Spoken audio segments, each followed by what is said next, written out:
Welcome, everyone, future solicitors of England and Wales. Let me hold my fingers crossed for all of you that you are successful in your SQE exam and you become solicitors. Today, we are venturing into the vital first stage of any dispute resolution case. What happens when a new client walks through your door? And I wish you all the best for that client. This is where professionalism meets Persian. It is not glamorous work, but it is the groundwork for everything that follows. Think of it as your client onboarding process, except here a missing detail could mean a complaint to SRA, or worse, your case collapsing. Let's make sure that never happens and we understand what we need to do once we meet our client.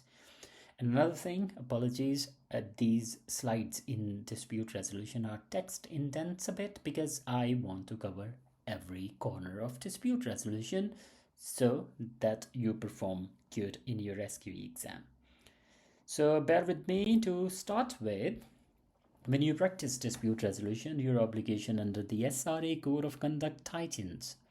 You must never mislead the court, your client, or anyone else as a solicitor, not even by accident.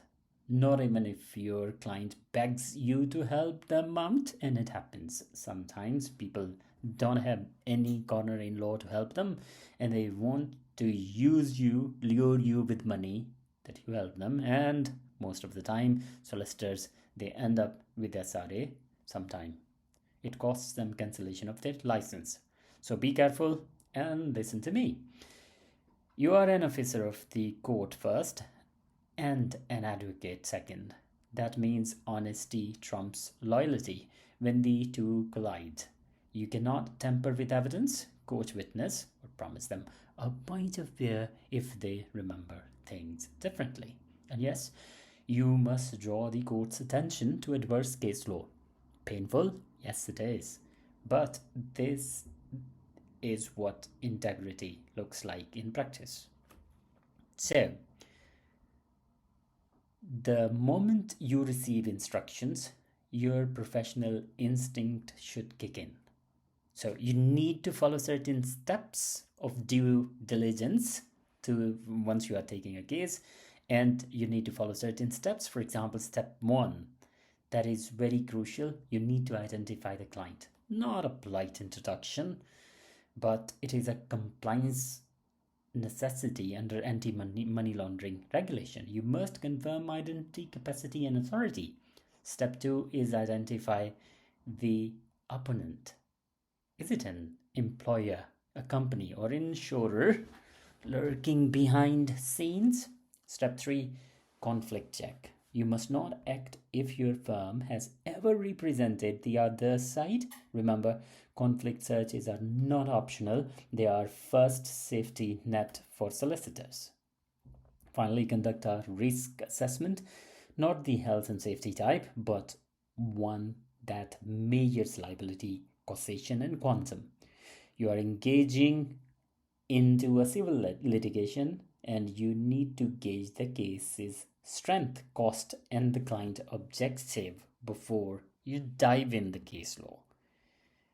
Now, if the SRA code had a love language, it would be clear communication. That you need to communicate your client clearly. Your letter of engagement is what and where you set the tone and boundaries of the relation.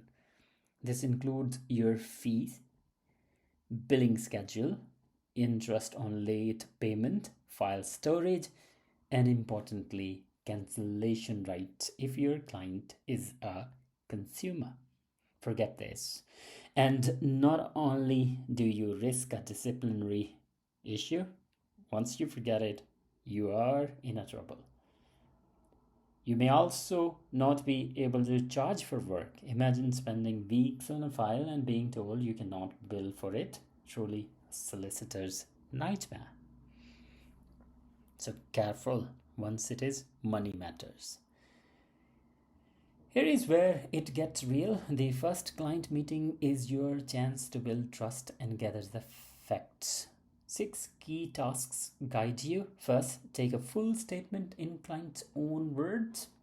You are not rewriting history, you are recording it. That's very careful. Be mindful of this one. Second, manage expectations. Politely dismantle the idea that my cousin's friend won £100,000 for the same thing. Third, explain the law. Liability, causation, quantum, the holy trinity of civil litigation. Just explain everything to the client. Fourth is explore ADR, because court is the last resort, not the first, and you will meet clients who will straight away want to jump to court. Cost sanctions await those who refuse mediation without good reason. Fifth, respond to questions clearly. Even if the answer is sometime, we will know once we see the evidence, but try to give a clear picture. And finally, outline the next step. Client hate uncertainty more than they hate legal fee.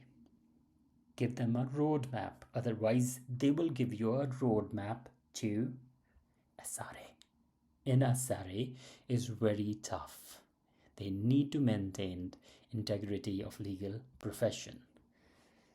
Once you have the facts, you must ask, can the other side actually pay?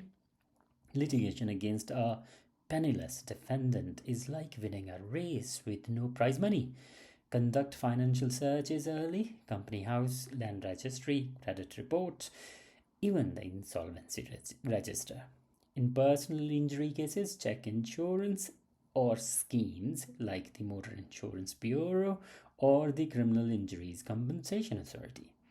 Clients respect practicality, so if recovery is unlikely, steer them towards a settlement or alternative route. So that's what you should keep in mind.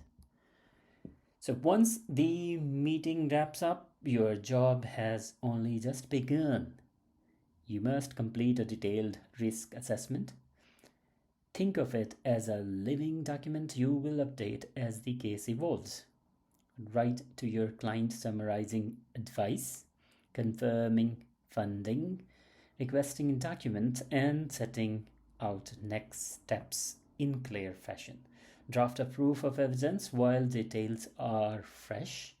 Memories fade faster than enthusiasm after a long day in court. Notify the opposing party formally.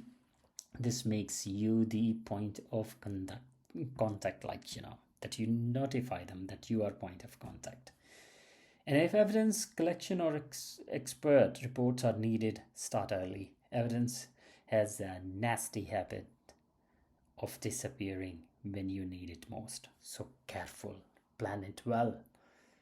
In personal injury cases, start gathering proof like detective with a law degree, photos, CCTV, witness statements, and medical records. In commercial cases, secure contracts, correspondence, and expert report.